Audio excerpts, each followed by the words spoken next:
S- Steena, what's coming up for you? I understand I missed you had a point there. So I just didn't want to interrupt you and Shell because you both had the same thing. And I was like, ooh, ooh, ooh. First, I had this flashback to, I did dual enrollment classes, which meant I was in high school but taking college classes. I had to do this presentation in my social studies class or history where I had like mannequins with like different style togas on them basically. And I was teaching like the history of the things. I don't know if I'd ever been more nervous in my life to present in a lecture hall style classroom, like to a bunch of college kids. And my mom came to help me with the mannequins. And oh my God, I was just a wreck. Anyways, that was the last time I think I presented in a college. So that's when Shell was talking about it. I thought, you know, anytime you're doing something new like that, like bring your audience along for the journey. Like tell them, I'm trying something new today. I saw this presentation that was amazing where somebody shared a little more of their personal story and it let me really connect to who they were and why they were so passionate about what they were teaching. And I realized I haven't really done that before. So today I wanted to share with you and like, let them know because they're not there to like, they're not there with a scorecard, you know, they're not there like, I'm imagining like the Olympic gymnast people, you know, like, did you get a 10, you know, the scores popping up the bottom of the screen. Like that's what we imagine people are doing. And I'm like, I don't know. I've never personally been in an audience and even if someone's doing poorly on stage, thought, I can't believe that they got even up there to say that. Like, I'm like, look at the courage that it took for them to do something that was uncomfortable, you know, or something they didn't feel totally confident doing. And anytime that I was like giving presentations as a group, like in school, I remember other people in my group always like fumbling and being really like, just it was just too much for them to get up in front of the class. And I always thought that was so weird because I'm like, guys, we were just sitting at the table, like, you know, just fine, talking to each other, and we hang out all together, we talk all together, and then like you go up in front of the class and you turn into like a different person. Like, what happened? So just remembering that like the audience is there for you. They're there to cheer you on, they're there to go on the journey. And people love to know like where you're at, you know, it like brings that human element into it. So I was just thinking about that when you were both sharing, and I just wanted to like share that to you guys and all of us to remember that like, whether it's on social media or a Zoom call or in person, the people that are receiving what you have to say, like generally are not coming to it with the predetermined judgments about how terrible this is going to be and how you're going to fail and how they're going to analyze it. They're just there to like listen, hear your story, learn something. And I've worked on that specifically around social media lately because I'm like I'm coming out of this space of being really afraid of my ex, afraid of my former employer, you know, former client, and feeling like, oh, if I say this, are they going to do this? If I say that, are they going to think that? Like that kind of thing. And just going, I don't really have a lot of evidence for that. I don't really have a lot of evidence that people don't want to hear what I have to say. Mostly I have evidence to the contrary. And it's amazing how our brains can skew the evidence. You know, I put up a Instagram reel. I think it's been up almost 2 weeks now. It's now at 1.5 million views, plays through, and 10,000 likes. Never has happened to me before. I got a whole bunch. I think I got, I don't know, about 1,500 new followers from it as well. And I had 700. So that's like, you know, tripled my Instagram following. And there were negative comments that I had a lot of fun replying to. I really did, because I was like, the people that come and read this comment thread are going to see how I respond to negativity. And the negativity was all so clearly misplaced. Like no one even had a good negative comment. You know, I was like disappointed in their trolling. I'm like, come on, you guys could do better than that. You know, like somebody said something about drinking the dumb bitch juice. Okay. Because I was talking about the story that I told was sleeping in the basement. My husband's upstairs with his girlfriend, you know, coming to the realization that it was time for the divorce. And I just said to that person, it was delicious. You know, like, I just am like, I'm after everything I've been through, that is not going to even scratch the surface of my confidence. And, you know, you just see how people are so quick to turn their perceptions into what they believe to be true about you. And it's so not factual, and it's so not based on your real experience or your real teachings. And so if there are people in the audience like that, it's because they're that kind of person. It's not because of anything you said or did. It's because that's how they woke up this morning and decided they wanted to exist in the world. I have never gone on someone's video or post and said something degrading or derogatory or, you know, as an attack on their character. If I don't like it, I go elsewhere. So people with integrity treat other people with, you know, with dignity. They don't do that. So when someone feels the need to do that, it's clear. And the people in the comments that were like, I've never really understood why someone would choose an open relationship. Would you share more? Yeah, absolutely. You know, it's like there are clearly people there that are curious, that don't want to be offensive, that are a little nervous about asking a question. And so you have to remember that too, as having an audience. Like there are people that are nervous because you're on stage, they're nervous to talk to you. They're nervous to ask you questions. They're putting you on a pedestal because you have that like perceived authority. So there's so much more relationship and so many more dynamics than our nervous system wants to remind us of in that moment. Our nervous system just, if it's in panic and fight or flight, it's just like danger, danger, danger, danger.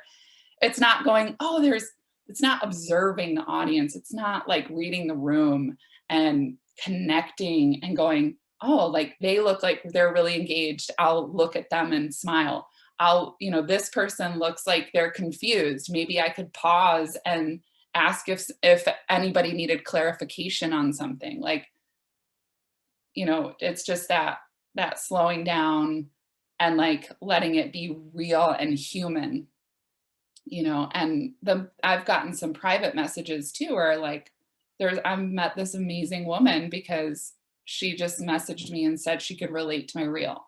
And I said, I'm here. She said it's so much like my story. And I just said, I'm all ears if you want to share more. And now we've got this like huge conversation going back and forth and all these things in common and things that we're learning. And I'm like, how cool is that? Like, because you just show up, you know? And, oh my gosh. That's awesome, Shelle. And then I had a quote that I wanted to share with you guys from Instagram. It's from Dr. Alexandra H. Solomon. And it says, she teaches a lot about relationships, like personal, romantic relationships and dating and stuff. She says, when you use a strategy to gain and keep someone's attention, you set yourself up for exhaustion and relational vigilance. You also sadly send yourself the message that your authentic presence is not enough.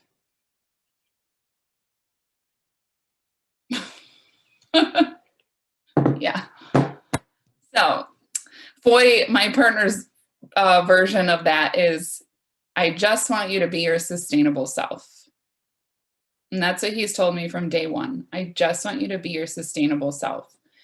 And that makes me feel so amazing, because I know that if I show up and I'm my sustainable, authentic self, and the relationship doesn't work out for any reason, I have no regrets. Like, it just didn't work out. I was myself. Like, I did it the way that I could sustain it, and I couldn't sustain it, you know? And so far, it's sustainable. It's working amazingly well.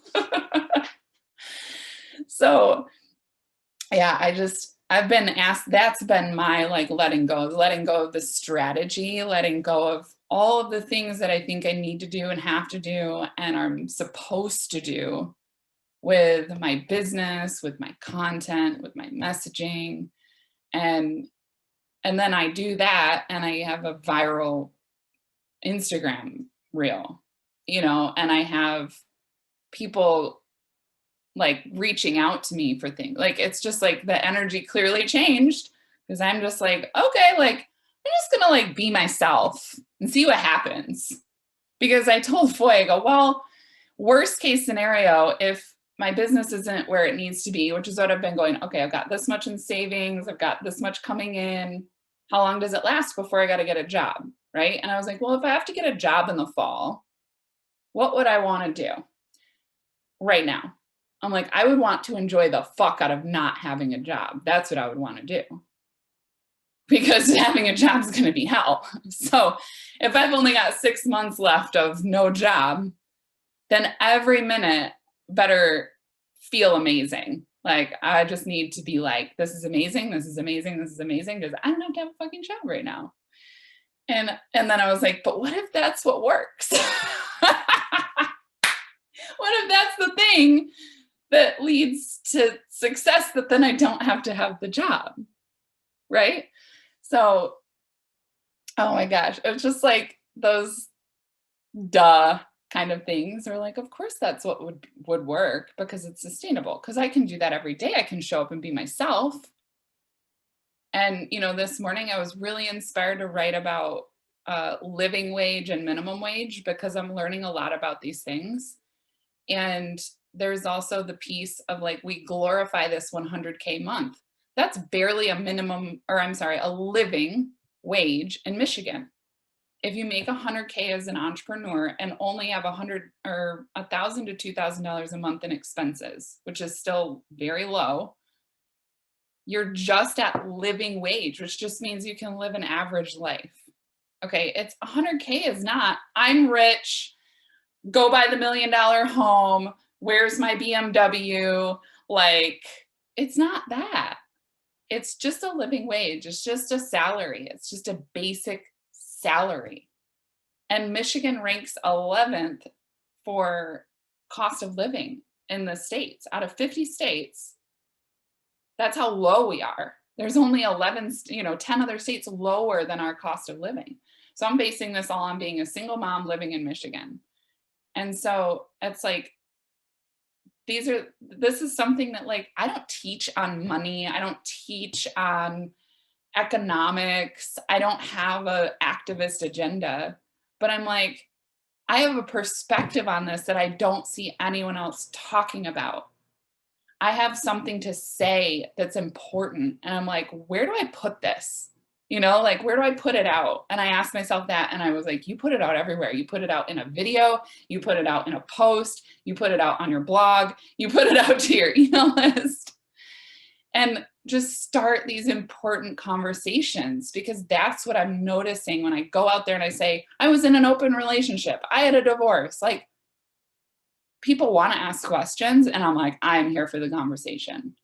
And I just, every time I connect with somebody, they're like, oh my God, you know so much about so many things. And like, I've never heard somebody talk about that way. And I'm like, but it's not a niche, but it's not a product, but it doesn't funnel you into something, but it does, you know, like that, because that's the training, the dogma, that's the online business dogma that we all are fed, is that if it doesn't fit into your niche and it's not for your ideal customer or client, but like, how many of us are like, well, I only subscribe to one person's Instagram on relationships because I just want to hear about relationships, or I just want to hear about this news station, or I just want to, No, you sort like we're dynamic people.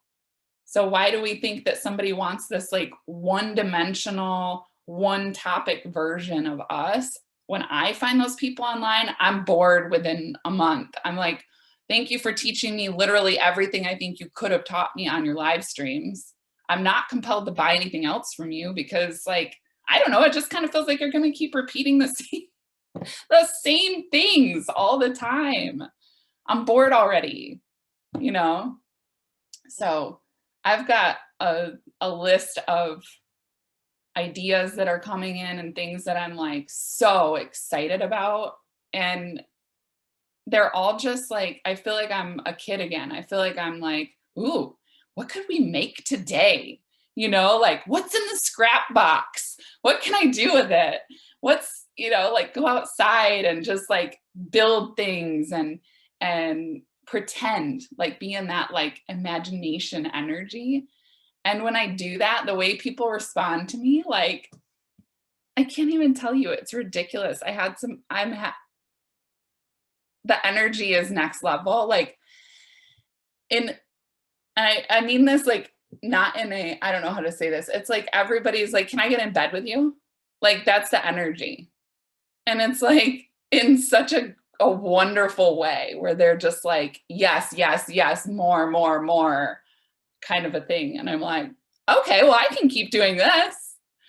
So that's my, yeah, scrap the pattern, design your own life. Oh my God. I thought of that this week because I was cutting out a sewing pattern, which I have not used a sewing pattern in probably since I was 16 or 17. So 15 years I've not cut out a sewing pattern. And I was like, I fucking hate using patterns because it's somebody else's idea of how this should be done.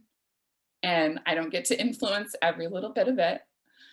And I thought of that quote because I was like, yes, you know, you make your own patterns. Like you decide what you want and then you make your own pattern for it. And I was like, yeah, I wrote that quote. It's on my book. Like, you idiot. Like, you know, you're talking about talking to yourself. Steena, that's in your book. You wrote that. You know that. And I'm like, yeah, but I never thought of it that way. I'm like, oh my God, you're so fucking blonde sometimes. Like, I think we all have those moments. So anyways, yeah. I was like, yeah, build the pattern yourself, design it yourself, draft it yourself. Nobody else has made the pattern that you want. You know, you have to make it. You have to make it yourself. And a sustainable one as well. Steena, you had a, you know, what I kept thinking as you were talking was this, the word grace kept popping up for me, and how, you know, it also serves us well. That while we're practicing letting go is to also have grace with ourselves, as I have said for myself many times, that, oh gosh, I catch myself, which is great. Awareness is key. I catch myself in those old patterns. I have to pause and slow down to remind myself, right, I want to replace this with a new empowering thought. And I don't always remind myself. I just know that when I give myself the grace and the forgiveness and that self-compassion that Jenny was talking about, that gap between trigger and response just gets, you know, really not so large. And I'm able to let go quicker than I have in the past.